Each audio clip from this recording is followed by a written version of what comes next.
सर्वांना सुप्रभात. क्रांतिज्योती ॲग्रोमध्ये सर्वांचं स्वागत आहे. आता जे आपण पाहत आहात तो आपल्या शेतातील लसूण आहे व पुणेरी पालक वगैरे अतिशय छान आलेला आहे. त्यानंतर मी तुम्हाला दाखवू इच्छितो की हा राजगिरा आहे, मिलेट प्रवर्गात येतो. अशा प्रकारे राजगिऱ्याचं आपण लागवड केलेली आहे. त्याचबरोबर हे पालक, पुणेरी पालक ही पाहू शकता. अतिशय विषमुक्त शेतीतील म्हणजे कोणतीही रासायनिक खत, रासायनिक फवारणी न करता पिकवलेली भाजी आहे. त्याचबरोबर आपण मोहरीला सुद्धा आता फुले येऊ लागलेली आहेत. फ्लॉवरिंग स्टेजला आता मोहरी आहे. तसेच जे आयुर्वेदात जवसाचं महत्त्व आहे, हा जवसाचा प्लॉट आहे. त्यानंतर आपण जवसानंतर लगेचच हरभरा व ज्वारी अशा प्रकारे लागवड केलेली आहे की 2 टिपणीनंतर 2 फणानंतर 1 फण ज्वारीचा व त्यानंतर 2 हरभऱ्याचे अशा पद्धतीने आपण याची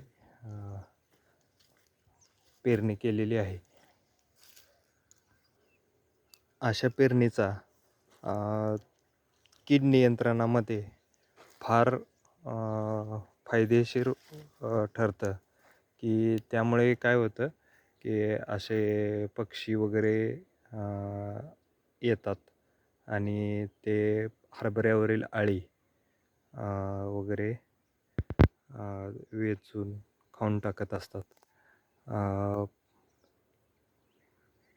पक्षी थांबे वगैरे मी चालल्यामुळे थोडे उडून गेलेत, येतील नंतर.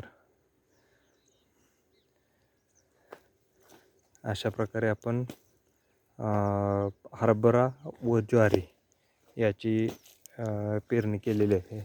हा हरभरा आहे तो विराट वाण आहे आणि ज्वारी परभणी मोती आहे. यानंतर इथं आपण गहू पेरणी केलेली आहे आणि गव्हाच्या जे वाफे असतात त्या वाफ्यावरच्या कडेला अशा प्रकारे मधून मोहरी टाकलेली आहे. आणि यामुळे काय होतं की जे मोहरी ही उग्र असल्यामुळे त्यावरती तुडतुडा, मावा अशा प्रकारचे रोग येत नाहीत. गव्हावरती रस शोषणाऱ्या किडी येत नाहीत आणि त्यामुळे गहू हा अतिशय उत्तम प्रकारे बिगर रासायनिकचा सुद्धा चांगल्या प्रकारे येऊ शकतो. धन्यवाद.